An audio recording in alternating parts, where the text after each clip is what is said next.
there it goes. Okay, so let me go Right. into Facebook and I will tag you. There we go. All right, let's see here. Okay. All tagged up. All right, so you are officially tagged, so you should be able to go into your notifications in about 5 or 10 seconds and you'll see the notification, or you can go to my page and you can share it from there if you want. Either way, it's the same That's thing. probably easier. Yeah. Mm. All right, let me just share it through the other Soulogy pages. Okay.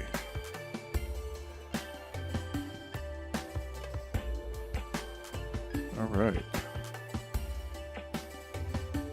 Okay. Wait, I've worked it out. We're You got winning. it? You Yes. got it? All right. Yeah. Woohoo! All right, we are live. We've got 4 people in the house, 5, 6 people in the house. We've got representation on all 4 platforms, so that's cool. Welcome, X. I'm happy to see someone on X. That we've been getting more and more people watching. All right, we got a new friend in the house. I hope I don't chop her name up too bad. Natavia Maria. How about that? But I think you're from down under, aren't you? That sounds more like a European or a Spanish or Latino name, huh?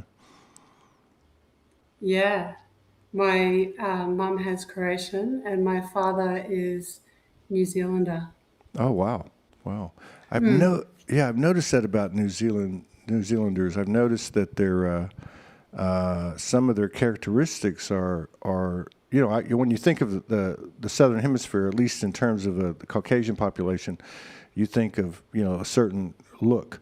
But I've seen people that I would think. I'm in Mexico right now, so I mean you see lots of different ethnicities, even within the regional or even within the country's ethnicity.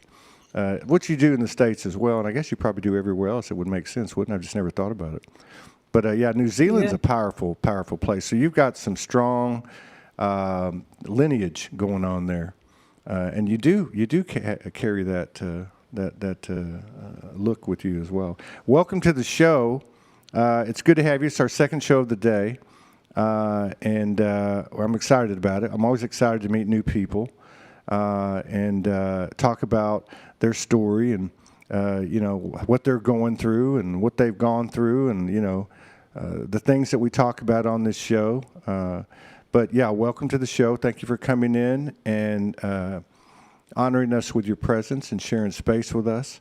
I love to ask people when I first meet them, have you always been this weird or did you have a wake-up experience?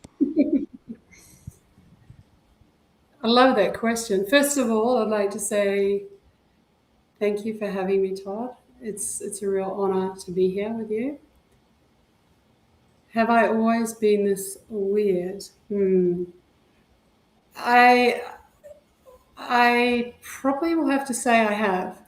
Definitely. I was fully aware from a very young age that I was more than a physical being. So I understood that there was this vibration within me that was running like a current and I could feel it pulsating.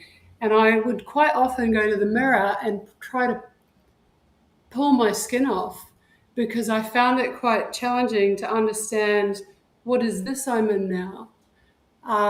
From a young child, I asked a lot of questions. I'm very close with my mum and dad, so I talked to my mum about this a lot. I asked a lot of questions about, what is my purpose? Why is this on Earth? What's happening with the stars? What's happening with the moon, the sun? You need to tell me. I have to understand all this information. And she was 16 and my dad was 17 when he had me. So it was very challenging for them as young, wild and free creatives to have this really curious, persistent energy come to them person. So I guess it's always I've always gone back to that. I've always that I was brought up to self-source, listen to my intuition because they were young creatives. So it's kind of been what I know. Yeah, so I guess I've always been weird. And I'll take Good. it. I like Yeah. it. And my daughter, she takes it. She's 15 and she loves being called weird by her peers. Well, yeah. I mean, this is where all the weirdos hang out. This is where all the crazy people hang out. But crazy's not crazy anymore. It's an interesting story because listening to people over the years, this is going into the. This would be what? Well, actually, it'd be going into the 10th year now, but you hear a lot of the same. Though you have the same dynamics in every story. The story version is a little bit different for everyone, but there's some basic things that typically are the case. And I would say in some rare occasions, like 5%. I'm guessing 4,500 shows, 5%, whatever that number is. That Yeah. it may be less, really. Now that I think about it, I'm doing that in my head. That the person was born to parents, typically. They might have had a grandmother or an auntie or someone that was tapped in, but to have parents that may not have understood them or been prepared to answer their questions like you, but that encourage the creativity and the open-mindedness and the open-heartedness that it takes to have those things. And I've got a few friends like that, and it's a whole different ballgame because most of the people that have come on and told their story, the story goes the same, which is at some point they're suppressed and they kind of forget about it because it makes them too weird and it's too difficult to adjust to the family, to the society, and so on by staying with their true nature. And then they're also become estranged from their family, and eventually they have a reawakening. That's why I love asking the question. Sometimes it's both. Sometimes people will tell me I had it when I started, and I picked it back up. Later on after a bunch of traumas. But yours feels a little bit different. Now, I know everybody that's come here has been subjected to the same thing, the same conditioning, the same programming. I think we're starting to get to a point now where we're recognizing not only are we mirrors of each other in the sense that we're souls, but also that we've been through the same thing, so we can kind of drop the blame game. But in your case, did you go through the dark nights of the soul? Did you have a resurrection of your connection with the universal, as so many people did? I know 2012 was a big year on or around 2012 for a lot of people. Some, though, that have come on the show even go back to like the 60s, 70s, and 80s when they had their first experiences or tapped in, and some very recent. But yeah, I think part of the reason I ask these questions is because of what you said to me of why you want to come on. Because what I've realized over the years is the things that we talk about in real time, even if it's past tense and what they were going through at the time, it's very applicable and something that's very helpful to those people that are going through that now, right? So did you have traumas, dark nights of the soul? Did you have any type of up-leveling in a major way going through those types of things, or has it been a steady climb the whole time? I've had phases, up-level phases. I mean, I'm in my 40s now, so plenty of them when the universe has pushed me to my next piece. But if I'm really honest with you, the challenge that I had was trying to. Through my teen years, I found that I was very weird and very different, like a lot of us here. Um, and from that, I started to try to fit in. Now, so I tried because I always dressed in my own way, I expressed myself in my own way, and I tried not to listen to my intuition this is just for a phase. And I tried it to be what they called normal. There was a lot of this talk of normal. So I thought, if I be normal, then I won't get called all these names I would get called at school and what have you, which, weren't a big deal to me because I've always been tough. I'm a New Zealander. I can hold myself, okay? And I always understood how to protect my energy. I was communicating to things as a child. So I was getting taught very young through this communication I was having with beings, which is a whole nother topic. But yeah, so I think when I tried to fit in, that was when I was challenged. So through my teen years, I tried that out. It didn't fit very well, and everything went wrong. So I soon learned that I think you need to get back to where you were and just stay there. And I actually became a bit of a lone wolf. Yeah, that was my coping mechanism, you might say. So I've been very fortunate. I had really amazing parents, as I said, they're like my best friends now. And they never judged, they never told me this is right, that is wrong. They always just said, whatever makes you happy, follow your voice. My dad would quite often say, he's the most beautiful man. I don't understand you, but I love you so much. Hey, isn't that the greatest compliment? I've got 4 daughters. I mean, Oh, that's got to be the greatest compliment yeah. you could give one of them. Yeah, Yeah. I think that I remember years ago I used to read voraciously before the internet took over. So I think it would have Yeah. been in the late '80s. I was actually reading Marianne Williamson because I had the book, A Woman's Worth, right? And it's a Yeah. really got some great discourses in. It was talking about this one about the children, and it always stuck with me because she talked because it was right before I started. My first child was in 1989.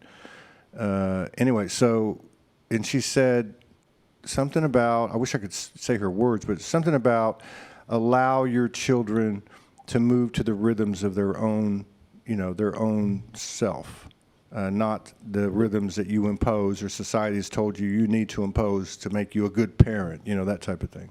Yeah. But it does sound like that you went through what virtually everyone I've had on this show has went through, which is that period where you try to fit in and you try to be normal. And it just doesn't work because, as we know, and I say this a lot, but this is a narcissistic realm.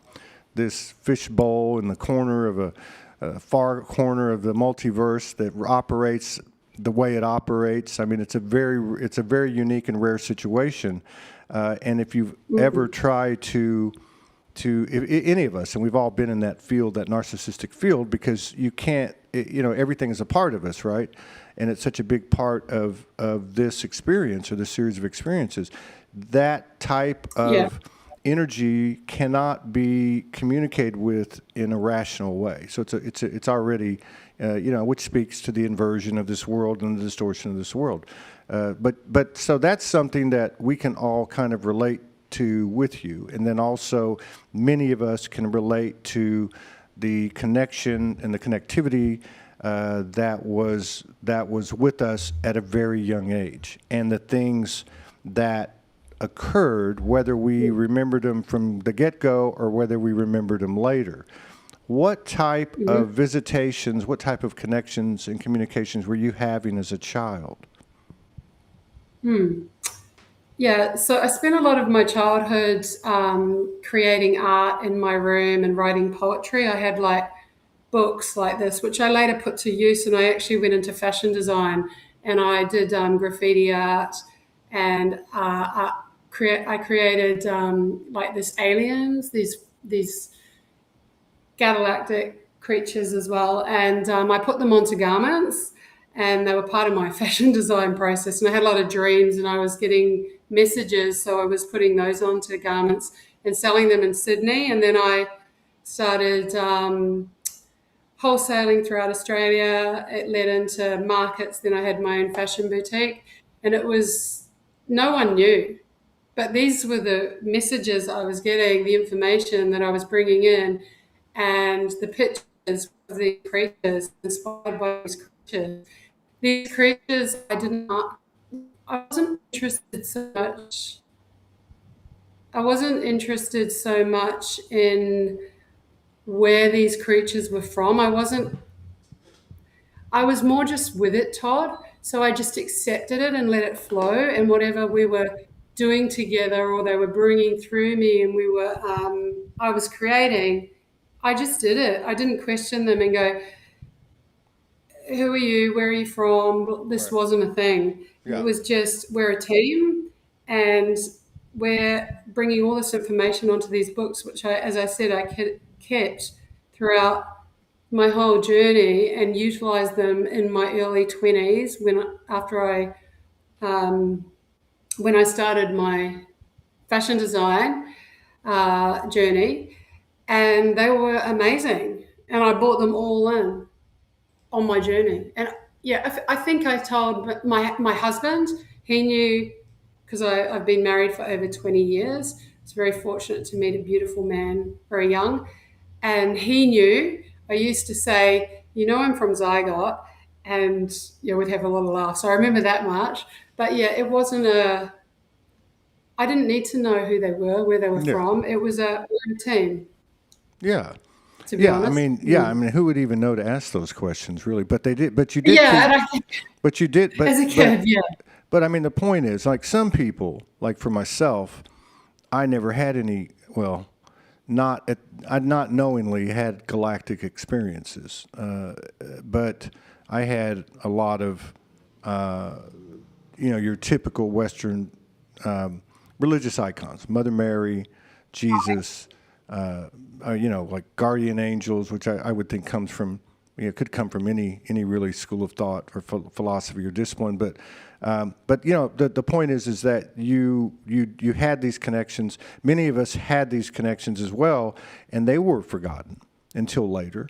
But there was a galactic element to it, so much that you were able to anchor it in through really what is artistry, creativity, with your fashion design and the pictures and drawings that you put on them of a galactic nature. Now, you mentioned Zygot. Is that a planet? Is that a star system? Do you know what that is? yeah. I was told it's a planet that I spent a lot of time on, and a lot of them were, yeah, Yeah. Okay. from I there. got you.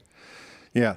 And so, okay, now one of the things that has happened to people like you is at some point, not always, not everybody, so there's no right or wrong. I'm just curious as how your life unfolded. It sounds very organic. You had these blessed parents. You have a blessed partner for many years, which has also become rare, okay, especially in these circles where you have all this ascension energy and weirdness. So that's a blessing, right? Yeah. Now, at some point, many of those folks that were receiving this or having this kind of experience started to get information about the time that's occurring now, that the world would Yeah, start to wake up and that certain things would happen. Did you get that kind of information? absolutely. I was in the Cook Islands, I ended up going straight to Uluru when I got the information from the Cook Islands. We sold our business. We brought our daughter up in the Cook Islands. So I'll go back to Oh, answer your now, what question. is that? What is that? I've never heard that before. Is that related to cacao? The You Cook said you brought your daughter up where? You mentioned the word twice. in the Cook Islands, Oh, Rarotonga. okay. So it's a It's your small accent. I'm island. sorry. Yeah, Yeah. it's a I know. small island in the Pacific. Yeah. I got you. Yeah, I so know. we didn't want her to be brought up in.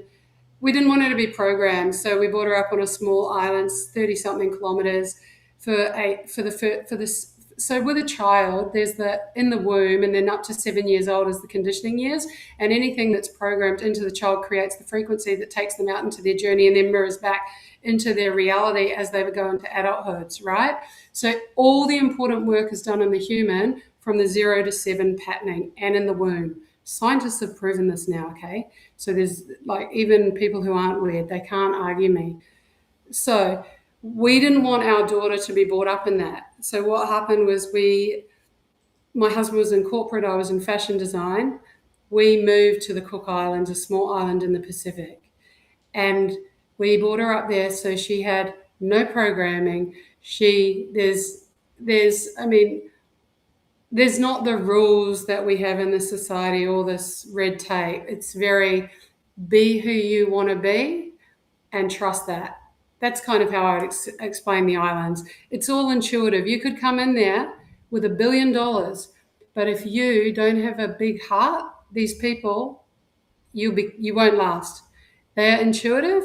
you have to go in there with a big open heart and be ready to work with them. So we did a lot of community projects, um, and helped out in a lot of areas. It was amazing, the stuff my husband and I were very blessed to do. And that's where kind of the next piece unfolded for me, which, I mean, throughout my whole career in fashion design, I was attracting people who would come to my boutique who wanted counseling, needed or had addictions, and I would help them. And these are high end, these are people high profile. We're talking high profile people.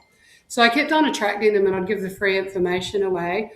But after, just before I had my daughter, the universe was pushing me stronger. You got to go into it more seriously. Come on. And whenever I went through my up leveling phases, I'd always get pushed and I didn't want to take the responsibility on.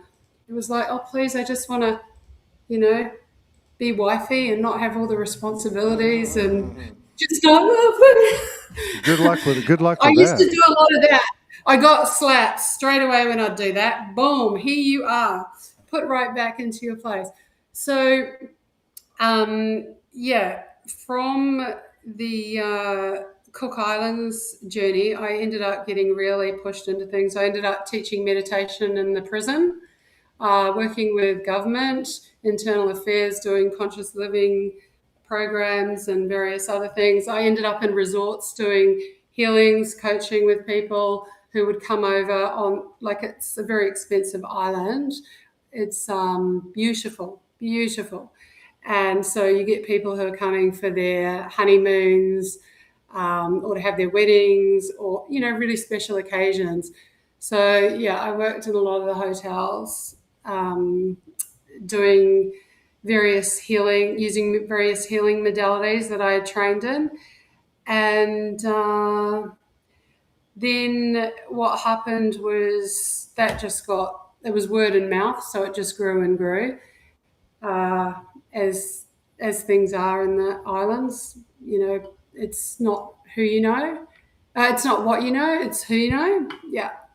And then just before COVID happened, my guidance and my husband's guidance, because my husband is very spirit, he's on the same journey as me. The difference was, I think he was like you, Todd. He was brought up in the church, so with a lot of religion. So he was, which I really believe, we discuss it sometimes, that it gave him a lot of really beautiful um, values, and he received a lot from that. You know, it's not a negative at all. There was a lot of wonderful things that he received, and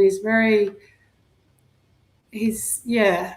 So anyway, so he really understood me. I think it was just the next phase in his journey to open up the door to the next phase for him and his soul. So got the guidance to move to Australia, and that was interesting. So we ended up going to Australia, and in that period, I got guided to go straight to Uluru to anchor my business that I wanted there. So I went straight to Uluru, and I did all the things that I was guided to do to anchor the business and seed it. And then I went to where we were staying, which we're still staying, which is in the mountains of Brisbane. Beautiful place. So we're up the top of the mountain. We've got no Wi-Fi, no TV. So I think that's been really good, because part of the reason my daughter's highly creative. And from there, I started doing online meditations in COVID. I could see a lot of people were struggling. So my guidance said, you need to do these online meditations. So I started to put them out there. And from there, my business just went boom. Now, when you talk about business, are you talking about the fashion design? Or are you talking about No, the energy work, the practitioners and yeah, energy? the energy Yeah, work, yeah, the, yeah, the energy work. yeah, So when yeah. we moved to, so yeah, when we moved to the fashion design, just before I had my daughter, I decided that I needed, well, the universe decided for me really that it was time to move into the next phase, which was to leave fashion design. And I mean, I was already working with people in fashion design that whole period. They were coming to me. It's just I wasn't seeing it as a, I'm a coach. It was just I'm Natavia, and this is what I do. I help people, and if they need whatever they need, I'll give them. I used to take groceries to homeless under the bridge. I used to have these high profile people. So I'd work with both spectrums, right? But I just did it. It was from I didn't look at it like um, it's a It was part of the business, but it wasn't something that you were doing singularly. And it sounds a lot like, I've talked to a lot of people that have come on the show that the same thing kind of started like they were working with their hands with Reiki, or they were doing massage, and they started to hear messages from the client's higher self. Tell them this, or or whatever.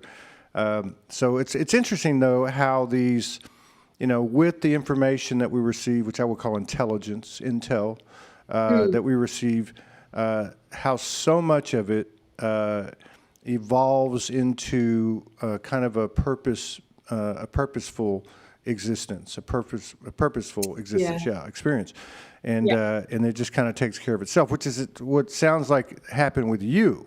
When you also mentioned the COVID period, which was such a huge period in 2020, 2021, it kind of peaked in 22.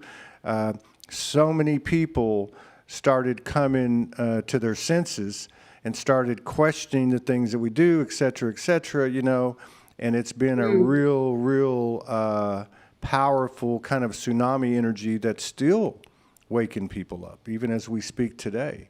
Yeah, and that's a yeah, really interesting element to your evolution, and that is what happened when that period started to come into the fold. So I really think it kind of grew this type of communication and conversation, and strengthened the connectivity of so many of us, even if it was mostly unconscious, because so much of this stuff yeah, seems to be in an arena where it's not the normal verbalization, it's not the normal instruction, or at least what we thought was normal. There's very much to be said for the telepathic, as we talked about yeah, earlier, the spontaneous, the intuitive, the creative, the imaginative, and really, yeah, most of the time, courage is a big part of it too, because it requires us to kind of go against the grain a little bit. Now, do you? yeah. I'm gathering that you still are doing this. You work with clients. Have you seen something different in the people that are coming to you these last 2 or 3 years? Are you sensing something different in the collective through your personal interactions in your practitioner? Yeah, a lot. But I just want to touch on something before we go there. What you just said is very true. It's not like you sit down and you ponder, this is how my business is going to be, A, B, C, D. It's very different. It's allowing things to organically happen and just listen to yourself. You don't actually have an option. It's like that's what you're doing. And that's all, once we start really listening to our inner voice and self sourcing, what happens is we it's just the thing. There is nothing else. It doesn't need to be discussed. It's just about trusting that thing that's coming through us, and then the action, executing, right? So I think a lot of humans are having this really strong guidance in these times. But the problem is there's so many blockages because of mental health distortion in the system that they can't get fresh with it and follow it, and they're confused. So now this runs onto your question, which is what have I noticed? What's the pattern with the clients? So I work with couples, right? I do private retreats with couples where I go and stay with them, and they book me for a week, 2 weeks, one on one. And I work with individuals, and I work with parents, and I have noticed there's the main thing that is happening is they are all so stuck, locked in the coherency. No one's coherent. Now, that's a pretty big Everyone's that's a pretty big statement. But you're talking about yeah, the people that you're coming across. They're not coherent. That's what you're saying. in Yeah. the coherent. It's well, it's like we're struggling to find coherency. It's a Yeah. challenge. This is our natural way of Yeah. being. Yeah. We are struggling to find coherency. We've got, and the other thing that I've noticed a lot is we are mental, emotional, energetic, spiritual, physical beings. There's so much around mental health. But if our energy isn't aligned and it isn't in its right flow, you can eat as much organic food as you want. You can take all the vitamins, all the remedies, all the herbs, whatever you want. You're not going to come into alignment. It's really tricky. It starts with the energy, and this is what we've got to start to look at is let's get our energy working and understand the other pieces to ourselves and work with them as well. But it's the top of the game is our energy. So that's that coherency piece. So many people are in panic, they're in that collective field fear. The egregore is so strong. I drive down the mountain, and as soon as I get to the bottom of the mountain, I I can feel and read the egregore of that fear so strongly. It's just like it's just there. It's like whoa. And if you're not aware of it and you don't understand energy or read energy, it's so easy to get pulled into it. The Yeah. egregore Yeah. is huge Yeah. with fear. Yeah. I And think. I think that blocks people. Well, I don't know. I'm very careful about what I say because I understand we're in a quantum thought reality, and those things that we put forth are very real. So if I say something about you, then it becomes a tangible part of our experience and could very well affect you adversely, depending on the level of your the stature of your field, your own field. But I think this is a Sure. great conversation to have. Don't get me wrong. I think there is always a struggle with semantics and the words that we use. But I believe what you're saying to be 100% true, and the coherence that we're talking about is the heart. Now, the physical, the mental, the emotional, the spiritual, the etherical, et cetera, can somewhat complicate things. And I think what you're talking about is something that I've watched over the years, which is trying to understand, having to provide evidence. These are things that are from the false construct. And in my opinion, the mental descriptions, the mental afflictions, the labels and such, and treatments are all part of the false construct as well. If you look at the Aboriginals, if you look at the indigenous, Yeah. and you look at primitive, what you would call primitive religion, oral history, these folks that were touched in that manner, that differentiated from the tribe in that respect, were held in the highest regard. They were given space for their weirdness, and they were also consulted in a shamanic fashion because they had eyes into the other side. They had windows to the other side. Some of us, including Yeah. myself, I had a partner for quite some time that I lived with before she transitioned, and she had this ability, and she had a lot of experiences in the mental health construct. Many of the people that are listening right now, including myself, have had experiences in mental health and in incarceration as well, which to me, I kind of categorize them as the same thing anyway. But my point is, I want to go back to what you were saying because I believe it's very relevant. I break it down a little bit more simpler. And what that is everybody, like for instance, the people that are coming to you, they're coming to you because there's a certain intuitive thing that's always been with them and always been all of us. But like you said, in your own right, I didn't listen to it. Now, it's coming online, and even for those people that might say, I'm a starseed, I'm an empath, I'm a light worker, I have an intuitive ability, but what we also have is an insecurity. We have an insecurity as a product of the experience that we've had, the conditioning and the programming. And so that's where the story starts to develop for me in terms of the way I can see how people can relate to it. And I'll give you an example. So a lot of times we'll get inspiration in the form of intuition. And Yeah. and we'll get it. And like you were talking about earlier, you've got to take action with it. And so that comes. Sometimes, sometimes, and more often than not, although that's probably dissipating now as the collective awareness expands, sometimes what happens is we start to build a story from the divine episode or the information that comes in. And we start to say, oh, Yeah. well, I had this memory that I was living on this planet and I was this person, and that may very well be true. But there Yeah. starts to become this story of, well, this is what it means and this is what I'm supposed to do. And I think that's kind of what I'm watching happen right now.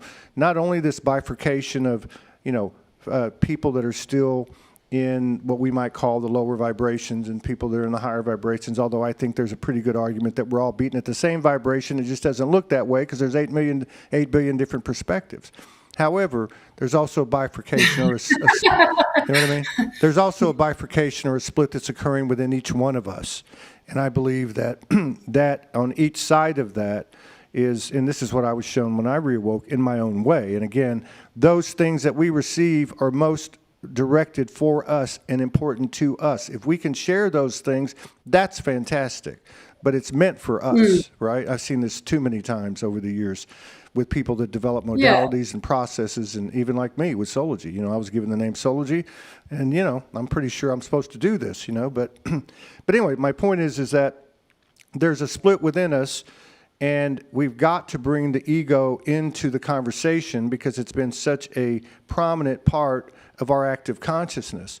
But now that we're starting to get an understanding of the multidimensional makeup of our active consciousness, and we're starting to utilize not only the intuition, the imagination, which was suppressed, okay? Intuition was suppressed, okay? We're also starting to tap into this telepathy where we can come together like in a situation like this, and both verbally and non-verbally, more so non-verbally, from the heart coherence, from the pure intentions, we start to exchange code, and we're literally moving into a whole different dimensional timeline. Not just a different timeline, but a higher dimensional timeline, one which doesn't carry those low-level vibrations. And I think it's a great example of what you're talking about, because now I've been to Kauai and I've been to many magical vortexal type places, and there's both sides of it. There's the plasticity Yeah.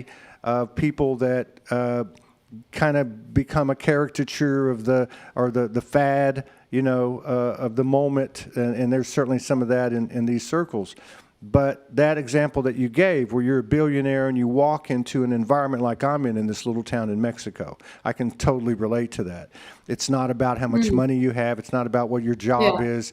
It's just this beehive, anthill type of community where everybody's doing their thing, and you walk down the street and occasionally you'll see somebody who drank too much laying on a park bench, and somebody walks by and puts a blanket over them, and they just let them sit there, and the cops drive by and they don't bother them, Yeah. But when this billionaire goes out there and he's not carrying the vibration, then he's automatically going to be repelled whether somebody tells him to leave or not. But anyway, going back to what you're saying, how do we hear this voice? I know that I've heard this from other people. I've heard it from my family. Well, who's talking to you? Do you hear it? Well, yes, Yeah. I do. Well, but not the way you think so. And sometimes I do hear an audible voice, and sometimes I don't hear an audible voice, And so how do we differentiate Yeah. the intuition from the insecurities, where we build these stories and still attach to the old constructs that we're transforming? How do we do that? How do we find our small, still voice within? And I think you can probably attest to this, because once you get to a certain point, you start to realize that you've always had it. You've always had it. So how do we do that? Yeah. How do you teach people to hear their true voice? How do you bring that out of them? I'm just curious. Yeah. Well, each person is so unique, Todd. So we're all carrying, like you said, different programming and conditioning. So we've got different things in our backpack, let's say. Some people have a more weighted backpack, and some people have a lighter backpack. So the first thing is a purification journey is essential. I wouldn't be where I am now if I hadn't had the three mentors that I've had in my journey that appeared organically. So I've had Indigenous elders who came and connected with me, and our energy basically was a match. There was no conversation. It was telepathy. I knew what I had to do, and then they led me into my next piece of teachings as well. So that was very intuitive, right? But the most important thing is in those times I've been listening, right? And in the 10 years I wasn't, I was here. So I wanted to fit in, I wanted to be normal, so I was here. How does normal look, Natavia? Okay, you dress like this. This is how they're dressing. They're like in suits and nice clothes, real fancy. So, white and black, a lot of that. So I tried that out. But that isn't who I am. That's my mind, the psychology, right? And you're talking about the stories. And when I talked about coherency, I think this is a big piece that matches that. Our psychology is so important. If we live in a state of pure presence with everything we do, we can't go into the future. We can't go into the past. We can't have mucky psychology. Okay? Again, I understand that some people have a really heavy backpack and this isn't that easy for them because there's a lot of that we need to unload before we can even do this, because so many people are in that state of nervous system brace. They're in the hold state, especially mothers. Okay, so there is other things to do before you get to the state. But if you are in a state where you can bring yourself to the state of pure present and just tell yourself, I'm safe, I'm here, I'm present, and just keep exercising that, you'll hear the mind will be noisy. You know the mind. It's do this, do that. It's very much a dictator. It's doesn't feel natural. It spins things over. But the intuition's very soft and very gentle. And the only way that we can really start to hear it is if we go into pure presence and we exercise it.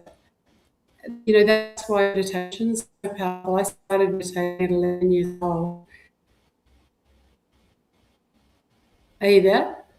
Yes, Yeah. you cut out a little That's bit. Keep why going. Keep going.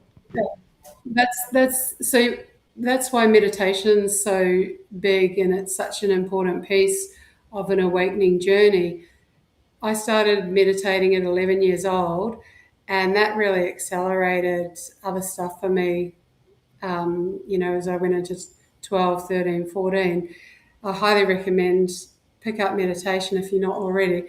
But the more you cultivate that pure presence and you drop out of here, it's only a matter of time till that voice will go, oh, she wants to listen to me. She's coming here, right? And then it's going to start to activate. But as I said, it's really hard when you are carrying a lot of rocks. So if you've still got trauma coming up, or you've got things that you don't feel safe in your relationship, or there's a lot of pieces in your life, it may take that extra effort, and there may be things that you do need to clean up before you can actually get even to that pure presence and hold it for long periods, right? But it is our natural state. If we look at a child, they're not getting caught up in stories. They're not getting caught up in the mind. They are there. They are present. They're listening to their intuition. They go from one activity to another to another. There's no, oh, what should I do? What should I name this? How should I? They're just in it. They're in the flow, right? Yeah, Same with nature. they're in their natural state. I mean, it's like you said about that And first 7 the years. only way we get it is through presence. We can't be poisoned if we live in if we live if we live in pure presence. We can't be poisoned. Our psychology is everything. If we've got a messy psychology and we're not in pure presence, it's going to have an impact on us, because the psychology. Let's my role as a facilitator is to help to translate things in a more universal way, because the people that I talk to, and I understand this, are so absorbed in their own experience that a lot of times they overlook the things that come natural to them and are understandable to them. So I want to go back to this connotation of psychology, because, and I think what you're saying to me, and this is, let me just put it in my terms, so we can establish what we're talking about here. In my opinion, in my humble opinion, I believe every single one of us, whether our parents were like yours, and our partner was like yours, and our daughter was like yours, I believe every single one of us, you could say, to use a common term, suffer from PTSD. Each one of us has Yeah. in our DNA, in our bones, in our body, the memories that we've all been through, the memories that created these rampant thoughts in our head. There's also questions of, are these our thoughts? Are these tech-driven? Is there a skull to voice technology? There's so many things on the table here that's part of the overcomplication, is part of the inducement to rely on an external force for relief or for blame. Now, so I want to go two places with you. One, if you would, kind of explain what you're talking about when you use the term our psychology. And secondly, I forgot the second part, but after you answer the first part, I'm sure I'll remember it. Go ahead. All good. Yeah, so psychology, I'm referring to our thought patterns. So the psychology that, so our thoughts create our emotions. So if I wake up in the morning and I've got a thought like, oh gosh, here I am, today's going to be a hard day. Well, things are going to unfold like that. I'm going to get the emotion of today's going to be a hard day, So which do isn't a so so feeling of, do so. Let me just ask you this, because I want to understand where you're coming from.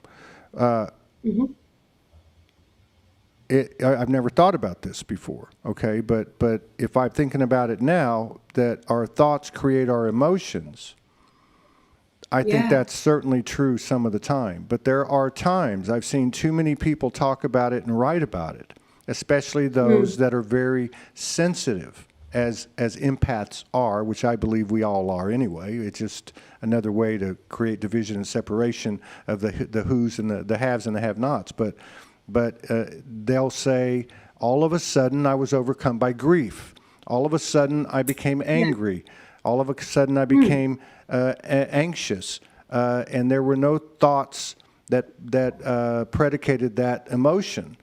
So yeah, again, I just want to get clarification of what you're talking about with this psychology thing, because I think it's very important. I think what you're also saying maybe is the way that we talk to ourselves. Okay, there. correct. Would you, yeah, 100%. would you say? And I'm just curious. I love this conversation, by the way. Would you Okay. say So that? Would you say that some of the thoughts that come into our head are not driven by ourselves, and some of the thoughts in our head are driven by ourselves? And I think anyone that's been in a relationship can relate to this, where you're having like a conversation with your partner in your head, and you're providing their words and your words. Well, I'm going to say this, and I'm going to say that, and they're going to say, that's kind of a personally driven narrative or chatter in your head, where there's an other aspect, which I think is very real, that comes in, yeah, and meditation. This comes up a lot in meditation. You'll have something pop in your head, like, and you get to the point through training and repetition where you just let it flow through. But at times you might go, well, where the hell did that come from? Or why am I thinking about that? But so what are your thoughts on that? okay. Go ahead. Yeah, I love this, Todd. This is great. So my feelings on that are that person, and I've been that person because I've been through grief. They haven't unloaded the rocks, we might say. There's things that need, there's energy that's been embodied in the system, in the holistic system, that they need to actually go back before they can go into pure presence and unravel and pay closure to. So Yeah. it's really true. If we haven't, it's pretty simple. Let's say I had an experience and I fell over and I cracked my head open. And what happened from that is it was trauma. They didn't give me an anesthetic when they stitched me as a child, and I was screaming. It was horrible. Okay, so then what happened is that fear that I embodied then, I started waking up with as a child, as I went on for a period. I couldn't go into pure presence. All of a sudden, I was taken out of pure presence into I'd wake up going, or I'd have night terrors, right? This is because there is work that I need to do to liberate that situation. And possibly there's things that have come up in my mind from that I need to let go of and clear. Okay. So this is why a lot of children, because I work with a lot of parents and children, a lot of children, their light starts to dim by, I mean, as early as 5 now. I know kids that are being medicated from 5. Okay, so what happens is their light starts to dim because they start to accumulate. I'm going to call it rocks because it seems like the simplest way for me to express it is if you've got a backpack and every experience that isn't, let's say, wholesome and joyful puts a little rock in our backpack. Now, the little ones don't accumulate too much, but when we get big ones, like the ones, say, I got stitches and then I had fear because they didn't anesthetize me, however you say that word, and that fear I will wake up with, or it will carry off into my journey. And then as I get older, and because it's a frequency as well, then I will also emit that, and then I will bring in more of that frequency. Okay, Yeah. so that's why Yeah, I so get that. I what's, get that. And yeah, some of so that, is that's why we heal, what's to that? get rid of that energy. Yeah, That's why we do our healing work, is because yeah. we can come into pure presence, because we can only receive and be a clear channel when we have healed stuff. I don't know. The I don't know. channel becomes I so don't know. distorted. It's just I found that it's very difficult to throw absolutes down in the universal field, and there are many ways Yeah. there's many ways up the mountain, but I do feel like that this is a very important conversation. I do feel like the rocks. We came in with rocks. I think this is where you have the illusion, might be the wrong word, or the separation might be the wrong word, of the physical and the non-physical. I can just tell you just from a recent experience, just as an example, not because Yeah. it's me, but, and I've talked about this on some of the shows so people know about this. I had seizures from the ages of 15 to 50. I had about 200 of them. I didn't have but one for 14 years. And then on the blood moon, I had 15 in 10 hours. It was very obvious to me that with the information that I was receiving as I was going through these things, including 3 out of bodies, that this was a very ancient attachment, an ancient implant. This was something that was tied to my ancestral lineage, et cetera, the human experience, whatever you want to call it, on this planet and otherwise. So there's some of that. And I don't know that that distinction has to be made, but I don't think our burdens or our rocks are exclusive to this incarnation. This incarnation seems to be more of a summary life that's carrying all the rocks, and maybe that's why we see ourselves in the loop or the spiral, seeing the same thing over and over again until we learn the lesson, kind of thing. The other thing I would say is that in my experience, I have experienced this, but not to the degree that impressed upon me what I'm about to tell you. So many people, particularly, I was going to say particularly women, but I think as time goes on, we're starting to find out that the sexual distortion, one way or the other, is just as impressed upon the male as the female. And I'm not talking about the physicality totally here. I'm talking about the reality. Okay. Now my point is that I've talked to many people that have episodes, successive episodes for months, for years, of this horrific type of frequency from the human perspective, which created a direct connection to their multidimensional aspects / higher self / soul. They were able to tap in to their higher aspects by disassociating from the traumatic experience that was occurring. So that's something I've seen in people, and I've been very impressed with with it because of their degree of ability to tap in. Now, I'm not saying that they don't need to keep their eyes open and ask who the Mm. hell's talking to me, because I ask every single Yeah. one that comes in the door. But to your Yeah. point, there's a certain, my friend calls it what is it? The me, my higher self, and I. Okay, but there's a certain voice that comes in that you absolutely Mm. know. Another example, and so that would put them in that presence that you're speaking of, because that Yeah. presence, even though it's a weird situation compared to what a meditation would be, the point is that connection, that connectivity is exactly what you're talking about that you want to achieve. Now, another example I would give would be, again, I'll use myself because it's easier. But when I first reawoke about 8 months into it, I went homeless by my own choice to do exactly what you're talking about, really. And so, and a lot of traumas had occurred previous to it, successive traumas, and then this is where I went. At one point, a Yeah. few months into it, I ended up getting arrested, and I go to the county jail in a high. What do they call it? Well, it's for the people that were really bad. Okay, but for some reason they stuck me in Yeah. there, and High so security. right, yeah. So for 34 days, I'm in this place, and it doesn't Yeah. matter. I mean, this is my thought process. It doesn't matter why I'm here. It doesn't matter whether it's fair. Okay, it doesn't matter any of that.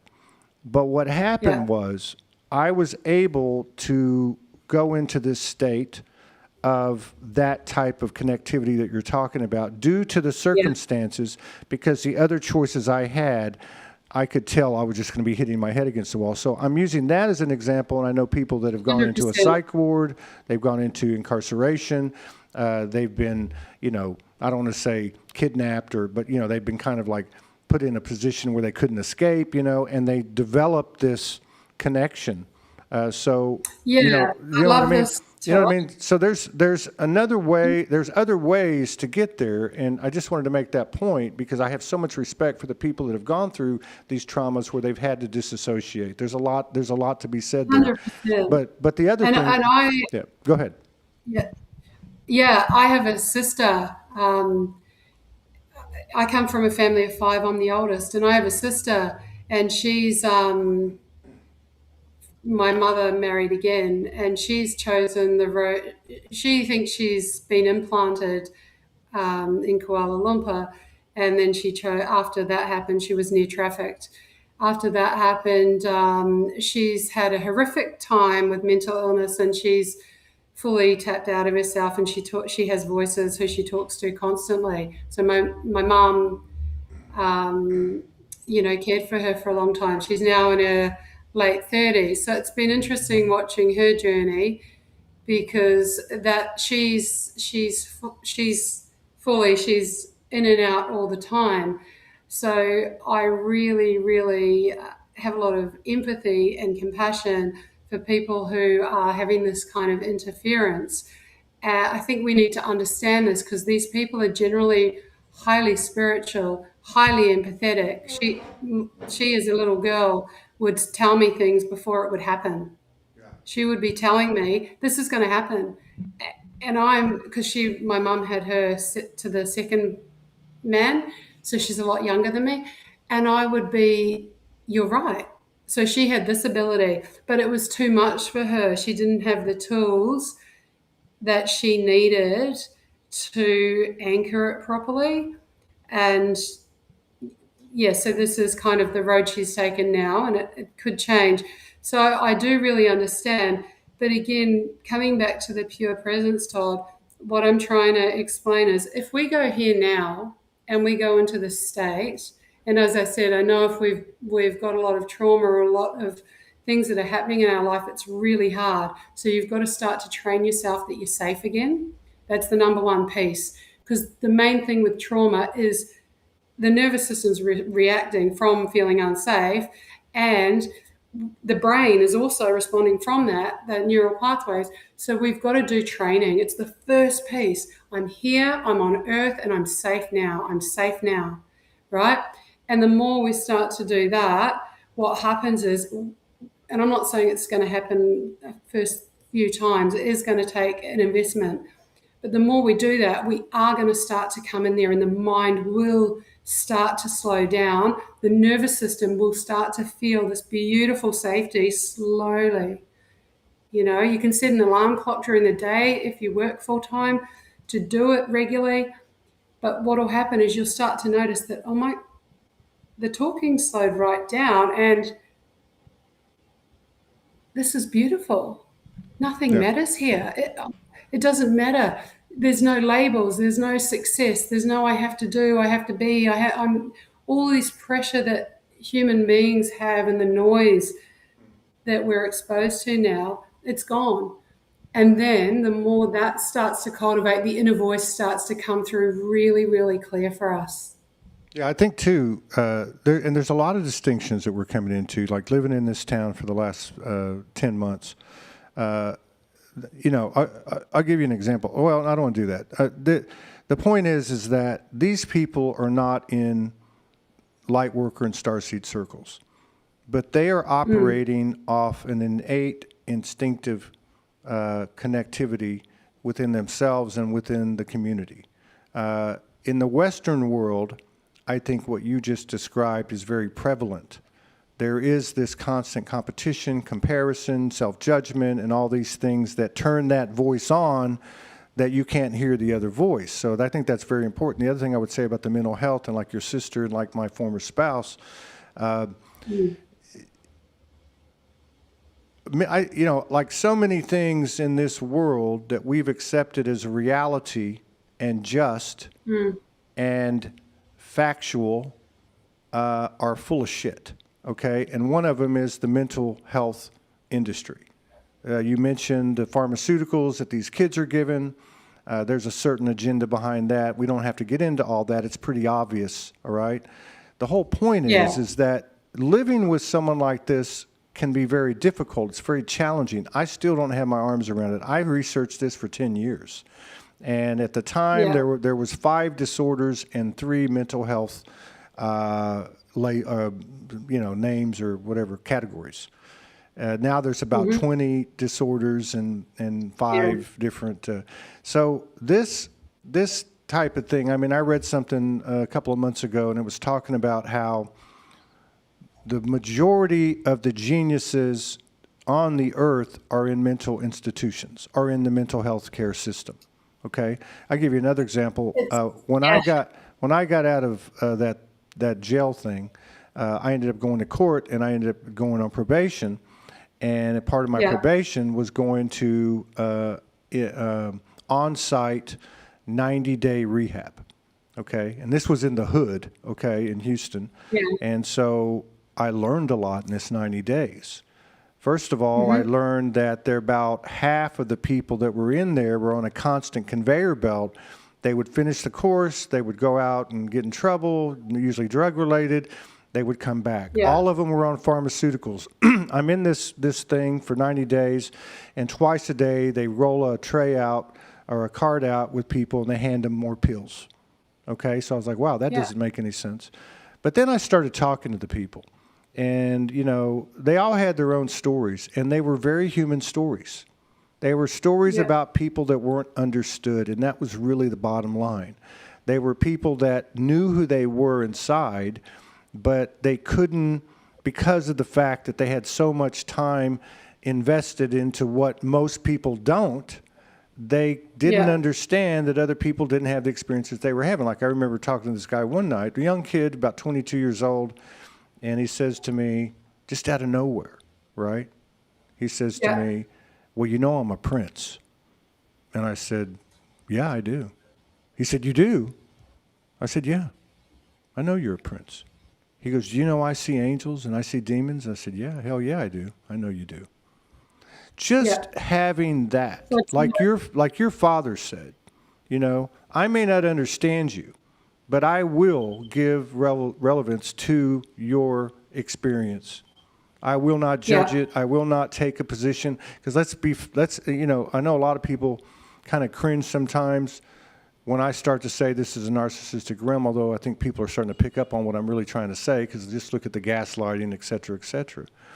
But when we take a position that somebody is lesser than us in any form or fashion, we're actually taking on a narcissistic role because we're establishing a level of superiority, or in some cases, if we put them on a pedestal, inferiority. But either way, it's Well, a it's a field. mirror. But you know what I It's mean? a reflection, isn't it? Exactly. It's just That's a exactly. That's why. projection. So Exactly. it's, That's exactly right. yeah, That's why people get. If you look at the states right now, I'm glad I'm not there, although I'm going back next week. And thank you. But yeah, they look at some of the political figures. I mean, obviously, everybody can think of Trump. Well, I think Trump deranged syndrome works both ways. You're either too far on that way or you're too far this way. You're either too far for or too far against. There is no, yeah, you know what I mean? This is what really yeah, intrigues. This is what intrigues me the most yeah. is through this type of work that you do. Really is another reflection of what we're all doing. So are couples, so are families, so are groups. How do we walk this middle road and utilize our multidimensionality, our soul power to integrate all polarities in this dualistic environment without blinking an eye, without falling too far to one side or the other side and having, instead of Trump deranged syndrome, light worker deranged syndrome, okay? Where we actually walk this middle ground and be the soul embodied. How are we doing this? Are we doing this? Is this happening? Is it happening regardless of us because it's bigger than all of us? What are your thoughts on this? So it's a great question. I'm still down the road with the other topic. You can go back to Can the you other give one. me? Can you give me one? Can you give me one moment? I'm going to go backwards. I'm going to. Yeah, When I go was ahead. in the when okay, so I ended up in prison working with the men. All right. Now this it's kind of connected to this, you might say. So me working in the prison wasn't like I went in and I signed the job application, blah blah blah. I had a dream. So the dream came once. You got to be in prison teaching the boys meditation. And I was like, really? Nah. Because my boss, right, is the universe. And that's what was coming through my guidance. It came again through another dream. So I went and got a meeting with the Minister of Corrections. And I said, I had a dream. I sat around a table with all these men, big island men, you know, beautiful men. It's quite old school, still cigarettes at the table and quite staunch. And I said, I had a dream. And they all looked at me. You had a dream? I said, yeah, that I need to teach the boys meditation. And the minister said, I like that. Because he's Indigenous. He got it. He said, I like that. Meet me here at this time. So I had my next meeting and he brought the priest. And we had to make sure that the priest was in on things. And then my role started. So I worked up with these boys, and these boys, all I saw was light in them. And they had committed some hefty crimes. I fell in love with them all of them. And I don't mean love like in a sexual love. I mean, I saw their light. They were all beautiful, incredible beings. And it was an honor for me to be there to help to show them give them this little bit of water that possibly could help them to have more inner peace. But when I started to get to know them over time, all of them, spiritual things had happened to them. I worked in a mental institution as well, helping a client. This is another time. So I had to spend quite a lot of time in the mental institution in Sydney through this period. And when I would come, I would also, I started to grab all these other patients started to gravitate to me and they started to tell me their story. And same thing, I saw all their pills, the way it's all done, Todd, and I was quite confronted with that, but that's okay. It is what it is. But what happened was the same thing. Guess what? They were all empaths, and they were all highly in touch with this higher intelligence. All of them. And it was heartbreaking for me because I was quite young then. That was like early on. It was really heartbreaking for me to see that. And I had to really, you know, bring myself into Yeah, all trust. that's All is as it is. That was a very detachment because I'm quite fierce and I want to get out and I want to do a thing and this is not okay. And I've had to that's been one of my greatest lessons is detachment, trusting all is as it is. Don't go in gun ho. That's been hard for me. So I had to do that, but it was a hard time. And then I started to see more and more pieces like this, and I was like, So it was all part of my journey, but I can really relate to what you're saying and how you took that experience of being homeless to see what would unfold and then the things that unfolded for you and you saw it. So I can really understand that. And I feel like we've got some of our geniuses who have been, these labels are being put on them. And I feel like this is happening a lot now with children. I have seen so many children who are so incredible, but they are taken as naughty or this or that, and they just shut down. And they are actually our future leaders. We need them. I have a feeling that their level of vibration is going to supersede any of the fuckery or anything that's thrown at them, including because I mean, if you look at us, just look at us. You know, I'm probably 20 years older than you, but look at the generations. A generation runs 20 years. I look at my parents too. My parents are 86 and 89. Both took the vaccines. Both had immediate health issues of a critical nature as a result. Both have come into an expanded state of awareness, which is really a greater sense of presence within themselves and what's real and what's important and what's not. But we've overcome GMOs, fluoride, chemtrails, TV programming, certain microwaves and waves and technology that hasn't been shared with us. We've been given cookie crumbs. We've been given false history. We've been given institutionalized education, which is really a method of control and bringing people down to a docile, I'll follow whatever orders you give me. This is a major breakthrough that we're having, and I believe these children are a huge part of that, regardless of what they're throwing at them, because we're talking about a whole spectrum. I don't mean to use that word, but it's applicable. You know, we're talking ADHD, we're talking autism, we're talking all Asperger's, we're talking all kinds of conditions that didn't even exist. So something or someone knew the level of strength and power and grace and love that this planet was calling forward and tried to, fuck with the gods, these lesser gods, or however you want to put it. I don't want to get too biblical or nothing like that. I'm just using this as a metaphor. But this is a big, big deal, and it's just another reminder to me of how entrenched we are in this experience, and we think we're awake. But how can we be awake when we're still following the rules? How can we be awake when we say, well, I can't do that because I need to have car insurance? Fuck that.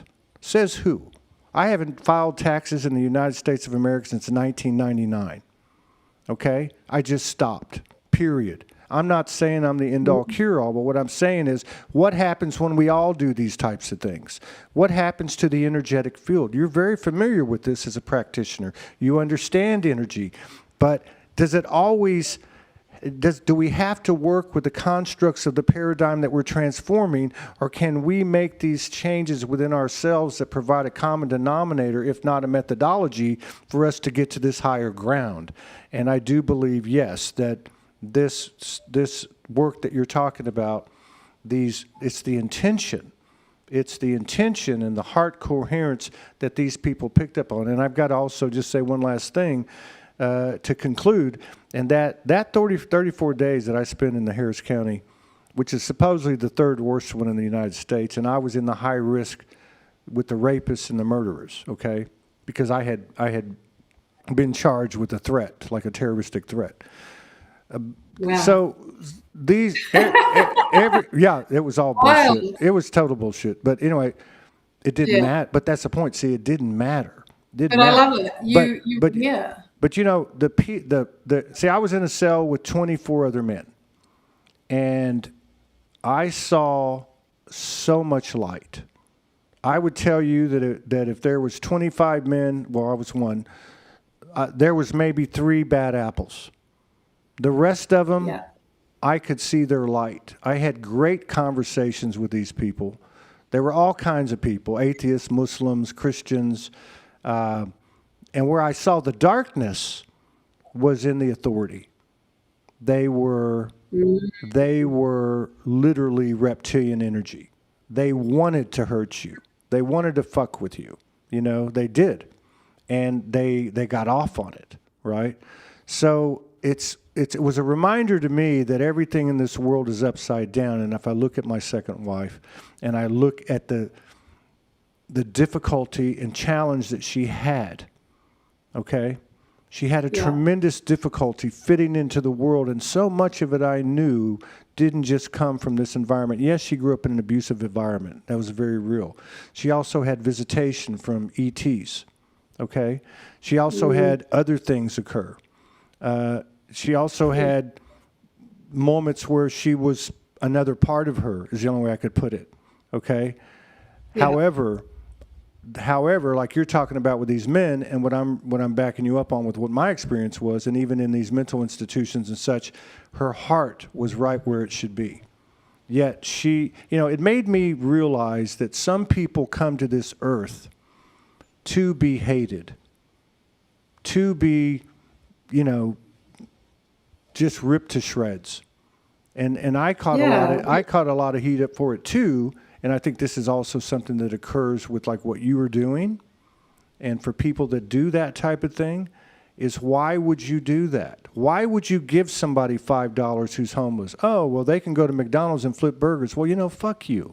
You don't know what these people have been through, okay? Yeah. You don't know. And I used to tell my family, because they wanted me to leave her.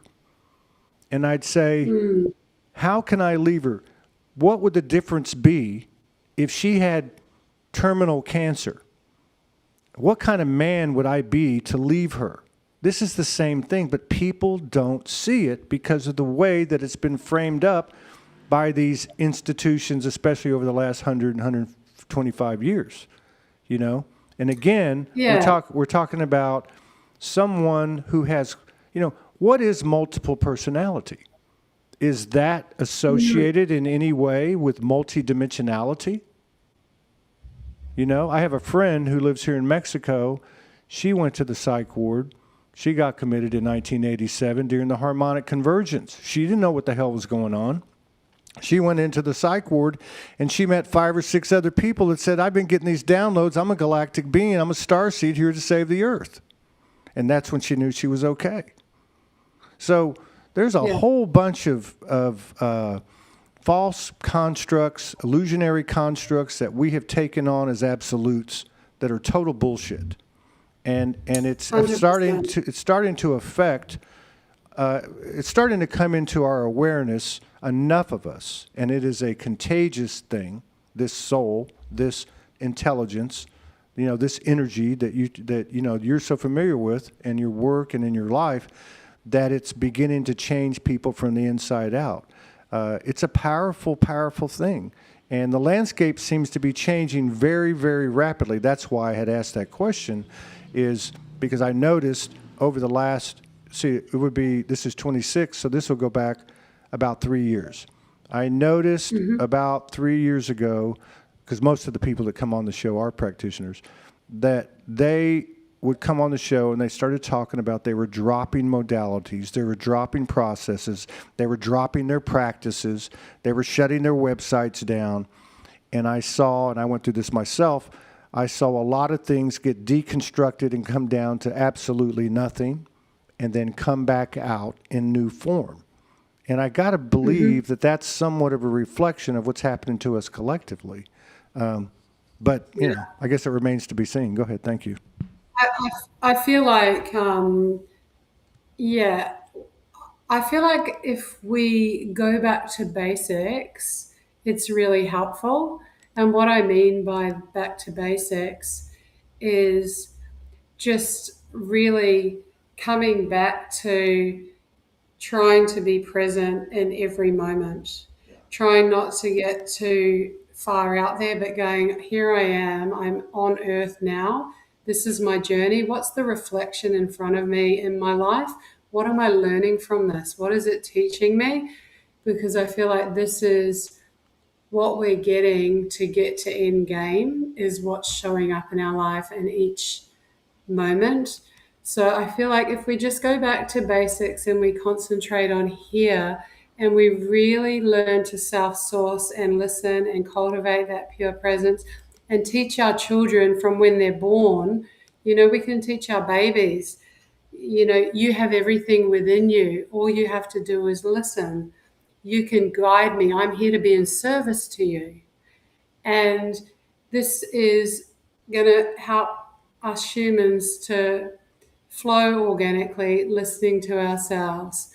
So I feel like it's all moving forward. It's just really trusting ourselves and where we're going and looking at if there is things coming up that are really getting in our way, or if we do have a lot in front of us that is a bit messy, then looking at, okay, there probably is a bit more healing that I need to do. I'm going to go into that and clean it up. But then I'm going to work with my heart, and I'm really going to work with that heart-brain coherency and the psychology, because I am amazing. I am here to live a beautiful life. We're not here to live a hard life. We're actually here to live a beautiful life. I know we've all got different destinies. Some people might be living many incarnations where they're experiencing a lot of grief because they're going to come in as a grief counselor in their next incarnation, or someone might be experiencing a lot of something else because they're going to be the best at something else in their next incarnation. I get that. But the more we're here, the more we can really come into that. This is who I am. This is it. I think that the self-talk is important too. I mean, I joke around a lot because people in the town, I've lived here long enough, they know me in the neighborhood and stuff, and they'll ask me, who are you talking to? I don't see, any headphones in. I used to walk around with the headphones in so people would think I'm listening to music, but I just thought, to hell with it. But anyway, the self-talk, I think, is really important now. It's one thing, it's important.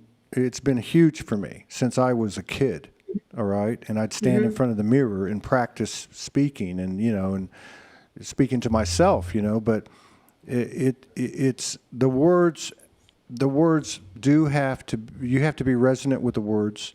They can't be woo-woo, for you. They might be some words you can say later once you get to that point or something like that. But yeah, this has really come down, and I know it sounds crazy and corny, but it really has come down to what it always is. It's self-love, self-respect, self-responsibility, autonomy. Because the thing is, look, exactly. Because look, I can't love you more than I love myself. I might think so, right? But look, I can't love the universe more than I love myself. It's impossible. They're one and the same. And I don't understand that math, and I don't care, but I know it works. And so much of what you touched on earlier, I've been touching on these last few weeks that I've been here, because I go to the beach every night, and there's been this whole symphonic, harmonic thing that's occurred through my presence with myself, which is also my presence with the universe. And I'm talking light shows in the sky and on the ocean, animals, the trees, the stars talking to me. I mean, it's all there. It's all there. This is how our previous incarnations and ancestors lived, in unity. And it's still going on, by the way. Like, if you look at some of these tribes that are uncivilized, right? I watched a show the other day, a really interesting show. I wish I knew who the people were, but a guy went and lived with this tribe, and they were, they were untouched by civilization, and they would wake up. Every day was the same. First of all, their disposition throughout the day was laughter. They're burping and farting and making jokes, and they're looking for game for the day. They go out and spend the day, getting the game. They bring it home. The women prepare it. They have a feast. They dance and they sing. But he said the craziest thing was the minute they wake up in the morning, everyone gets up, they walk outside, one of the people whistles, the birds start whistling back. Then the birds start showing them where the game is, and they follow the bird. So everything is linked. Yeah. You know what I mean? It's all intuitive. Yeah. So it's a you know what I mean? It's empowering. But there's so many things that we're involved in, which was one of the great gifts of COVID, where the going into the office and the closing the schools disrupted this pattern that put us in an unconscious state, involving schedules and time and duties and accomplishments and deadlines. So this is a huge shakeup that we're having here. And I really feel like that almost everything external to us, and I think that's the one thing we didn't hit on, but we can do it next time, is that, externalizing things. What are these thoughts? They're either degrading to myself, depreciating to myself, or to somebody else. Oh, they're an asshole. Oh, she's a bitch. Oh, why did he do that? Why did she do that? So what are they showing me? I'm judging. Every judgment is a reflection of us. It's what am I judging within myself? We've got to look at the self with everything that we're perceiving, right? Opinions, all of it, because what's happening is happening. It's like really the game is about. It's just about us here, and everything else outside of us is showing us things where we need to up level by finished game, right? And if it's showing you a true reflection.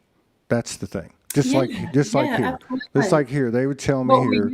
Yeah, they would tell me here. This, like if I did a couple, 2, 3 shows, and I walk into the street and I got something in my mind, I'm walking up to the store, and they would say, "Stop a second, look around.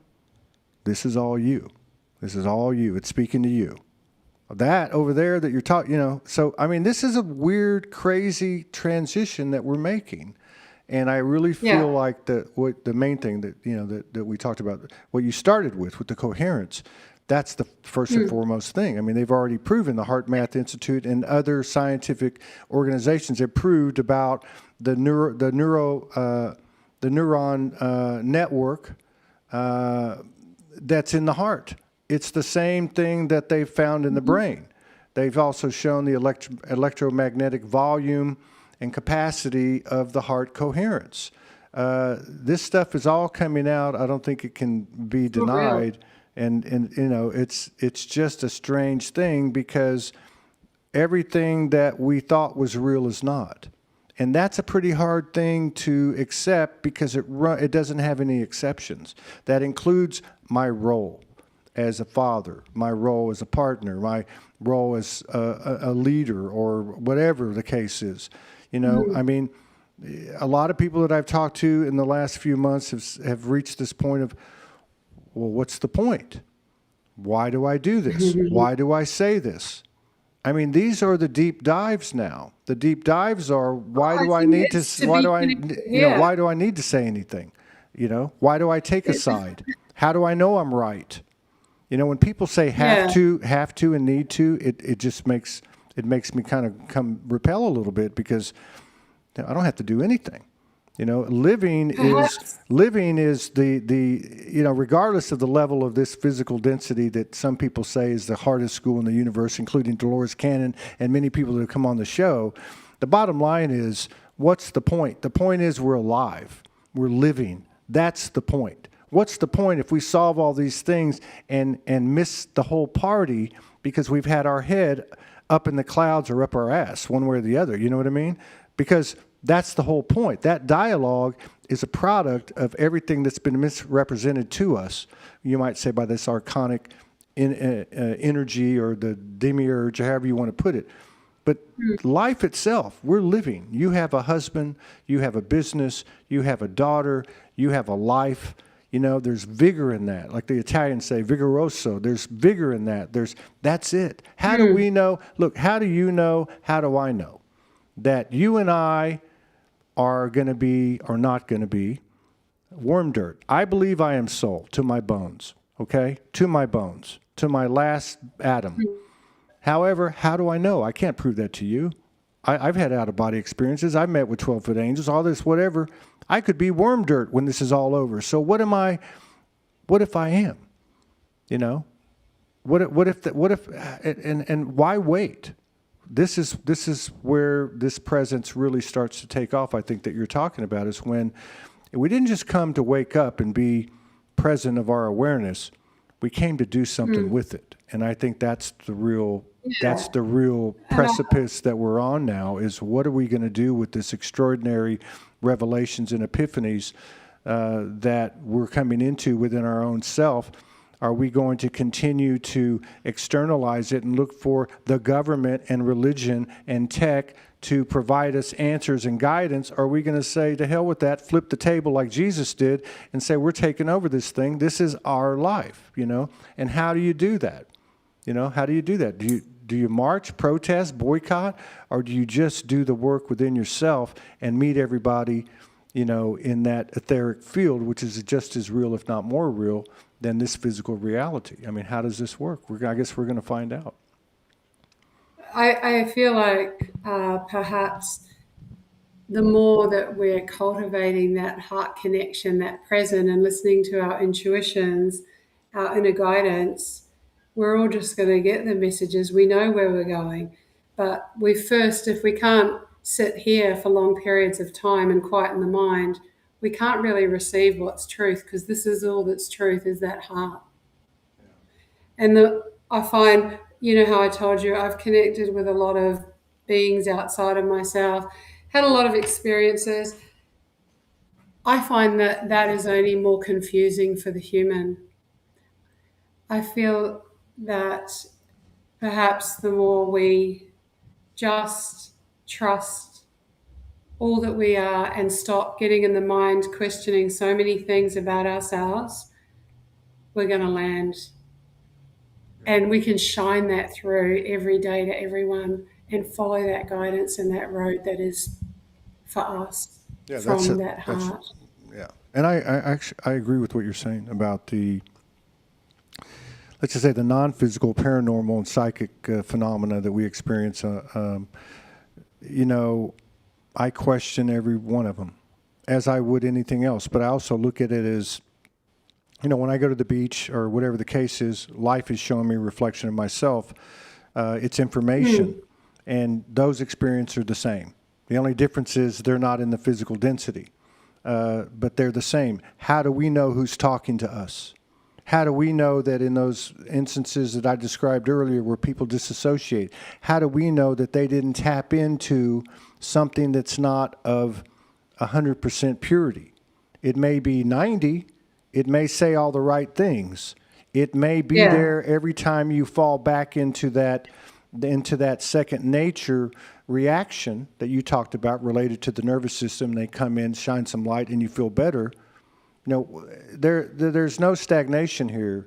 There's growth in all capacities. And like I've learned in my own experience, you know, from the source, or say from the you, me, we, and it, who are you going to trust? And I said me. And they said, well, what if it comes down to me and you? And I said, I'm going to trust me. That's not a disrespect. Good. That's not a disrespect. Well, that's the answer I got. The answer I got was, then you're right. You're ready to move to the next initiation.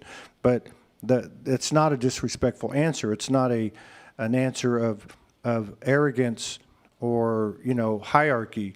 It's the true nature of the universe. It's a paradox.